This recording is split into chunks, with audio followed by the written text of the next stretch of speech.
Geology is frequently regarded as a qualitative or descriptive science. Geological discussions often revolve around questions about what happened and in what order. For example, was a particular area underneath the sea when a given sedimentary rock was deposited? And how does the erosive surface at the top imply that uplift above sea level occurred subsequently? However, the same geological information can be described qualitatively.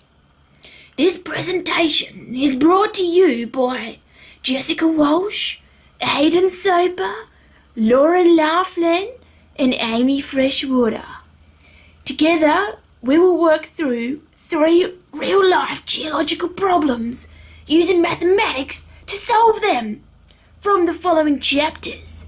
Chapter 1, surds, indices and algebraic functions, and Chapter 5, trigonometry.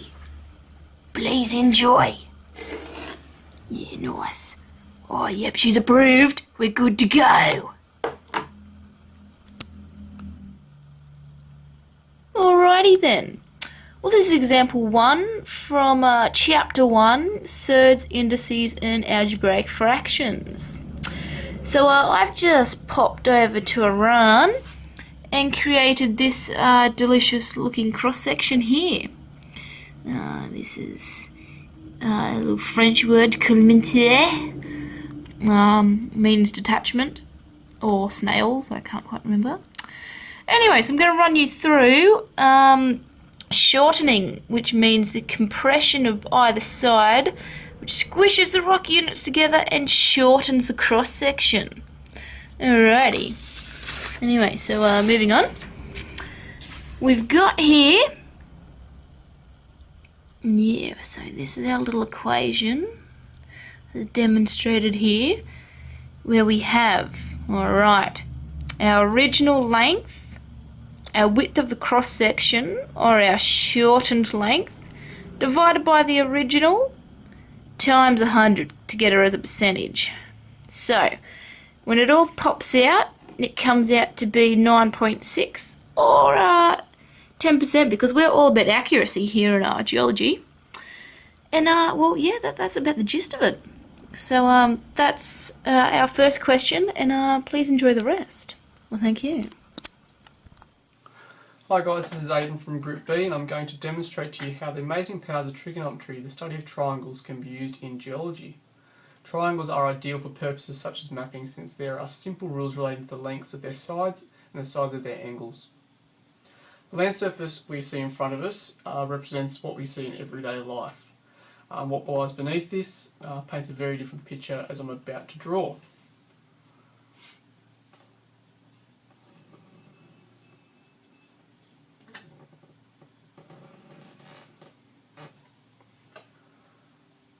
So what is represented now shows an alternating sequence of sandstone and limestone formations. The sandstone, which is the bit just here, has a width of 1.25 kilometres and a dip of 27 degrees.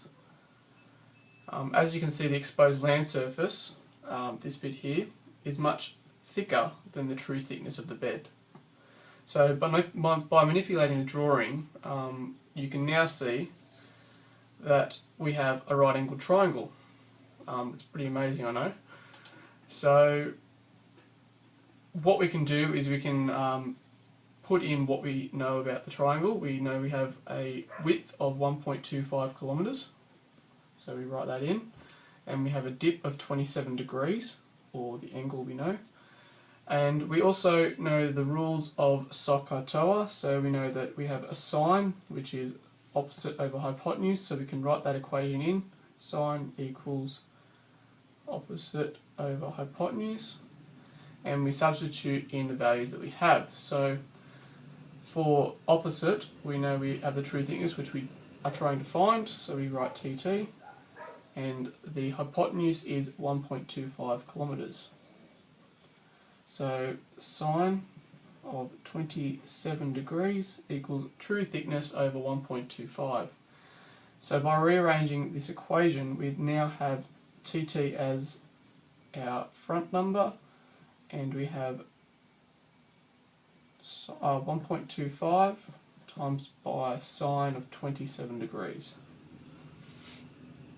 By evaluating this out, we find that we have now 0.567 kilometres, or a bed value of 567 metres. So there you have it, trigonometry and geology. Who would have thought? Morning, Daria. Hi, Harold. How are you today? I'm great because I found this amazing gold nugget on the weekend, and I'll sell it to you today for a special price of $100. Is that right? That's right. Well, first of all, I need to know the weight and the volume of the object, please, Daria. No problem, Harold. Take my glove off. So, we know the weight is 40 grams. Right. To calculate the volume, I just do the width times the length times the height, which is 2 times 2 times 2. If I just pop that in the calculator, we get 8 centimetres cubed. Right. Now, with this information, I need to find out the specific gravity of the rock. Come with me.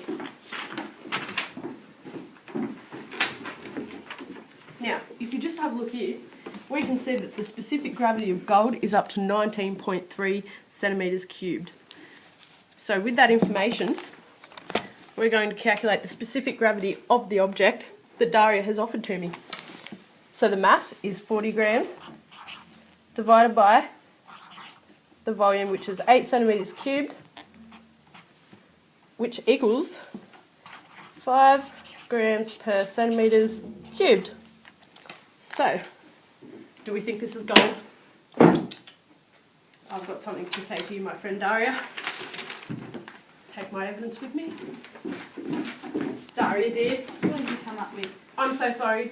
This here that you're offering me is not gold. It's fool's gold. And I'm no fool. No, Harold!